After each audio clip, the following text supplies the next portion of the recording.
జన్మకు కారణముంది. ప్రియమైనటువంటి అల్లంకొండం ప్రాంత ప్రజలారా, యేసు ప్రభు పేరట మీకు శుభములు వందనములు తెలియజేస్తూ ఉన్నాం. గమనించండి, మీ ప్రాంతానికి రావటానికి ప్రత్యేకమైనటువంటి కారణం యేసు ప్రభుని గురించి తెలియపరచాలని. ఒక మాట వినండి, మనమందరం కూడా దేవుని పిల్లలం. ఈ భూమి మీద పుట్టిన ప్రతి వ్యక్తి దేవుని పిల్లగాడు, అదేవిధంగా దేవునికి సంబంధించినటువంటి వ్యక్తులు. కాబట్టి మనం ఎవరము నశించి నిత్య నరకానికి వెళ్ళటము దేవునికి ఇష్టం లేదు. కనుకనే బైబిల్ గ్రంథంలో రాయబడిన ఒక అద్భుతమైనటువంటి మాట, దేవుడు లోకముని ఎంతో ప్రేమించెను కాగా తన అద్వితీయ కుమారునిగా పుట్టిన వాని యందు విశ్వాసముంచు ప్రతివాడు నశింపక నిత్య జీవము పొందునట్లు ఆయనను అనుగ్రహించననేటటువంటి మాట బైబిలులో రాయబడింది. అంటే ఏం చెప్పాడు ఈ లేఖన భాగంలో అనగా, మనం ఎవరము నశించటము దేవునికి ఇష్టం లేదు. దేవుడు మనల్ని ఎంతో ప్రేమించాడు.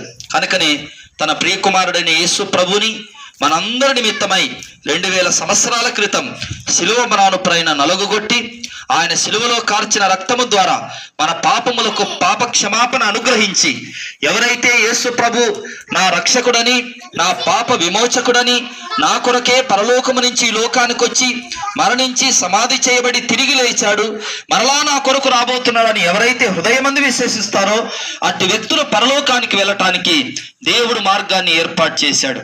కాబట్టి పిల్లరా, యేసు ప్రభుని నమ్ముకోవటం మతం మార్చుకోవటం కాదు, యేసు ప్రభుని నమ్ముకోవటం కులం మార్చుకోవటం కాదు. యేసు ప్రభుని నమ్ముకొనుట మనల్ని మనం పరలోకానికి సిద్ధం చేసుకొనుట అనే వాస్తవాన్ని మనం అందరం గుర్తించాలి. అందుకని యేసు ప్రభు అంటాడు, నేనే మార్గమును సత్యమును జీవమునై ఉన్నాను, నా ద్వారా తప్ప ఎవడనో తండ్రి యొద్దకు రాడనే వాస్తవాన్ని యేసు ప్రభు సెలవిచ్చాడు. నా మాట విని నన్ను పంపిన వాని అందు విశ్వాసముంచువాడు నిత్య జీవం కలిగిన వాడు, వాడు తీర్పులోనికి రాక మరణములో నుంచి జీవంలోనికి దాటి ఉన్నాడని మీతో నిశ్చయముగా చెప్పుచున్నానని యేసు ప్రభు సెలవిచ్చాడు. ప్రయాసపడి భారం మోయిచున్న సమస్త జనులారా నా యొద్దకు రండి, మీకు నేను విశ్రాంతిని ఇస్తానని యేసు ప్రభు సెలవిచ్చాడు. కాబట్టి ఈ లోకంలో ఎన్నో బాధలతో, ఇరుకులతో, ఇబ్బందులతో, కష్టాలతో, నష్టాలతో, బాధలతో మనమందరం జీవిస్తూ ఉంటాం. వాటన్నిటిలో నుంచి కూడా యేసు ప్రభు మన హృదయానికి నెమ్మదిని, మన కుటుంబాలకు నెమ్మదినిచ్చి మనల్ని పరలోకానికి చేర్చగలిగిన ఏకైక నాథుడు, ఏకైక దేవుడు అనే వాస్తవాన్ని మీరు గుర్తించి యేసు ప్రభునందు విశ్వాసం ఉంచి యేసు ప్రభు కొరకే జీవించి యేసు ప్రభులోనే జీవించి పరలోకానికి వెళ్ళాలని ప్రభు పేరట మీకు మనవి చేస్తూ ఉన్నాం. కొద్ది కాలము 70 ఏళ్ళు 60 ఏళ్ళు ఈ లోకంలో జీవిస్తాం, తర్వాత మనం మరణిస్తాం. ఆ తర్వాత ఏమైపోతాం అనేటటువంటి వాస్తవాన్ని ప్రపంచం మనకు తెప్పదు. ప్రపంచం ఏమంటదంటే, మనిషి చనిపోతే మట్టికి మట్టి, గాలికి గాలి, ఆ తర్వాత ఏమీ లేదని ప్రపంచం మనల్ని మోసగించి ఇన్ని దినాలుగా అన్ని మాటలు మనకు చెప్పుకుంటూ వచ్చింది. కానీ ఒక విషయం గుర్తించండి, మనలందరినీ విలువైనటువంటి ఆత్మ ఈ శరీరంలో ఉండి నడిపిస్తూ ఉంది. మరి అట్టి ఆత్మ పరలోకానికి చేర్చాలి అంటే ఒక్క యేసు ప్రభు ద్వారా మాత్రమే అది సాధ్యమయ్యే విషయం. ఎందుకనగా యేసు ప్రభు పాపం చేయని వాడు, ఈ ప్రపంచంలో పాపం చేయని ఏకైక దేవుడు ప్రభు అయిన యేసు క్రీస్తు. అదేవిధంగా మరణింపజేసి మరణాన్ని తుంగలో తొక్కి అట్టి మరణాన్ని సైతము మరణింపజేసి మరణము ముళ్ళు యొక్క విడిచినటువంటి ఏకైక దేవుడు ప్రభు అయినటువంటి యేసు క్రీస్తు.